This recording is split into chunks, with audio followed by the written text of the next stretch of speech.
आदरणीय महोदय, शिक्षकगण एवं मेरे प्यारे दोस्तों, आप सभी को मेरा सादर प्रणाम। सबसे पहले मैं मंच संचालक का धन्यवाद करती हूँ जिन्होंने मुझे स्टेज पर आकर 2 शब्द बोलने के लिए उत्साहित किया, और उनका भी धन्यवाद करती हूँ जो हमारे सोनभद्र की धरती पर पधारे।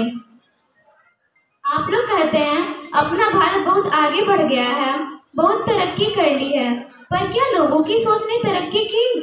जी नहीं, क्योंकि आज भी कितने लोग हैं जो कि अपनी बेटियों की पढ़ाई के खिलाफ हैं। तो उन सब लोगों से एक सवाल है, फिर वो अपनी बीवी के लिए लेडी डॉक्टर क्यों ढूंढते हैं?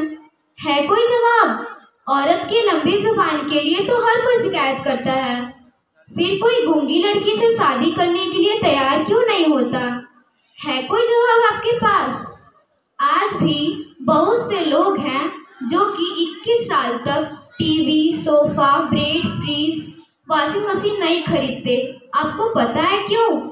मैं बताती हूँ, क्योंकि वो अपने बेटों की शादी का इंतजार करते हैं। और आप कहते हैं कि अपना भारत बहुत आगे बढ़ गया है। एक फेसबुक के सीईओ जुकरबर्ग ने अपनी बेटी के पैदा होते ही अपनी 99% डॉलर दान कर दी, और यहाँ तो बाप अपनी बेटी के दहेज के लिए तो अपनी गंजी तक पहनना छोड़ देता है। अजीब रिवाज है हमारे मुल्क का। नियत आदमियों की खराब होती है और घूंघट औरतों का निकलवाते हैं, और आप कहते हैं कि अपना देश बहुत आगे बढ़ गया है। अरे बहन बेटी को तो छोड़िए, लोग तो अपने स्वार्थ के लिए अपने माँ बाप को भूल जाते हैं, उनका बंटवारा कर लेते हैं। अगर मैं माँ के बलिदानों पर बात करूं तो रात हो जाएगी, लेकिन 2 शब्द जरूर कहूंगी उन बेटों के लिए जिन्हें माँ का मतलब नहीं पता होता। किसी रात को सबके खाना खाने के बाद एक दिन रसोई में अपना खाना खुद ढूंढ लेना। माँ क्या होती है समझ जाओगे। अरे माँ तो वो भगवान है जिसे बुखार भी हो जाए, उसके बेटे को पता चले तो पता है क्या कहेगी माँ? कि बेटा खाना बना रही थी ना, इसलिए गर्म हूँ। जैसा कि हम सब जानते हैं, नारी आज विभिन्न क्षेत्रों में बहुत बड़ा योगदान दिया है। राजनैतिक क्षेत्र में देखें तो प्रथम प्रधानमंत्री श्रीमती इंदिरा गांधी, प्रथम राष्ट्रपति प्रतिभा पाटिल, मानव संसाधन मंत्री स्मृति ईरानी, कल्पना चावला, सुनीता विलियम्स को कौन नहीं जानता।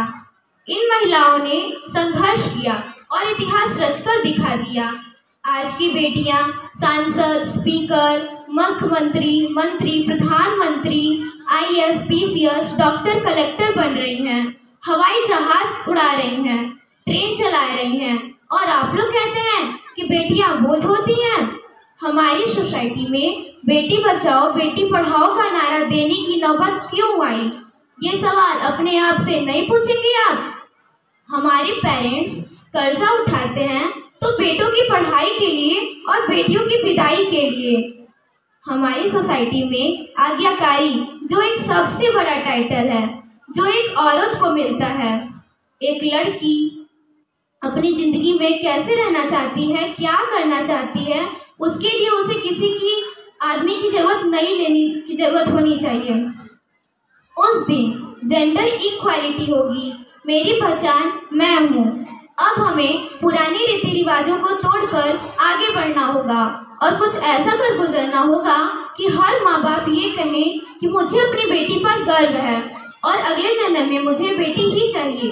And I think in one full instinct that equals to man, Vixi fast breed the man, always the me. इन्हीं शब्दों के साथ मैं अपनी वाणी को विराम देती हूँ। जय हिंद, जय भारत, जय संविधान। Thank you.